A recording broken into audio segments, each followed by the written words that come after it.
Now the era of John Bercow is officially over because the House of Commons has got a new speaker. That's what I want to talk about in this video. So, let's get started.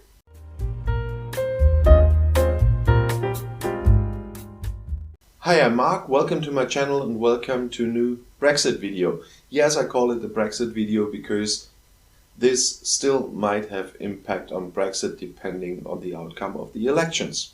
The last official act of Kenneth Clarke as Father of the House today was to preside over the election of a new speaker. There were quite a number of candidates, more than I would have expected in the first place, and from both sides of the House, although it's quite a tradition already that the chair changes between Conservatives and Labour. John Bercow was a Conservative MP when he was standing for Speaker, so everyone was expecting a Labour Speaker this time. Although as soon as they are Speaker, they don't have to be or act Labour or Conservative anymore. They have to be neutral. But it was quite a long day because there were 7 candidates, 3 Conservatives and 4 Labour. I'm just going to name them quickly in the order they held their speeches. There was Dame Rosie Winterton, Chris Bryant, Sir Edward Lee, Dame Eleanor Laing, Meg Hillier, Sir Lindsay Hoyle and Harriet Harman.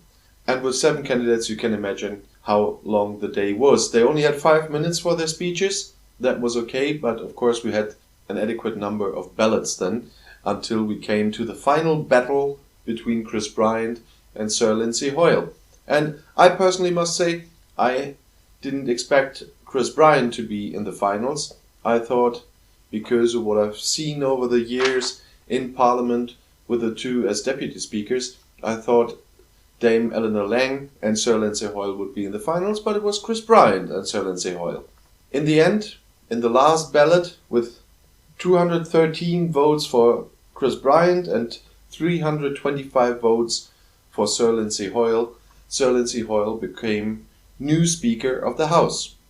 He was dragged to his new chair by a Labour and a Conservative member, and that's an old tradition with dragging him there because in history there was sometimes a very dark fate for a speaker, but today it's just tradition and not a sign of fear of that chair.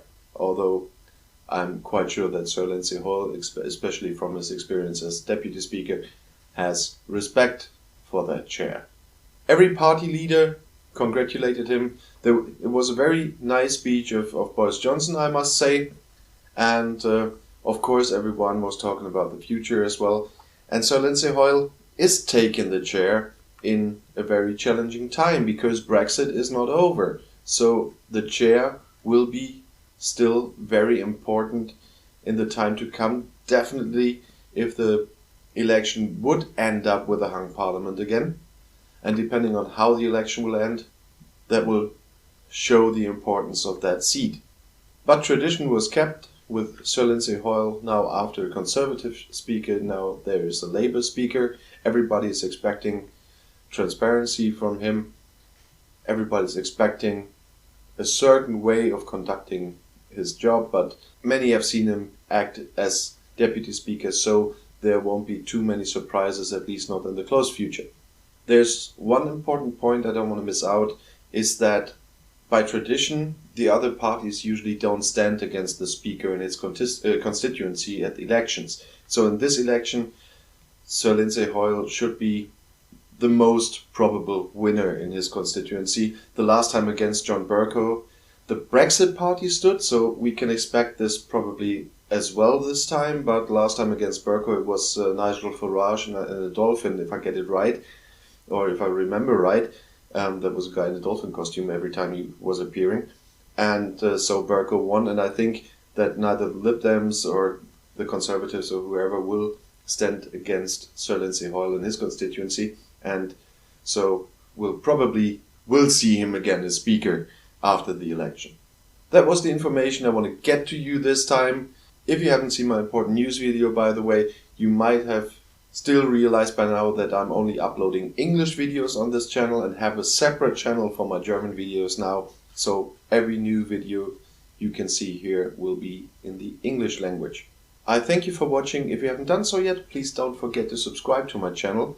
I don't mind if you like or share my videos, by the way. But for now, have a nice day and see you soon.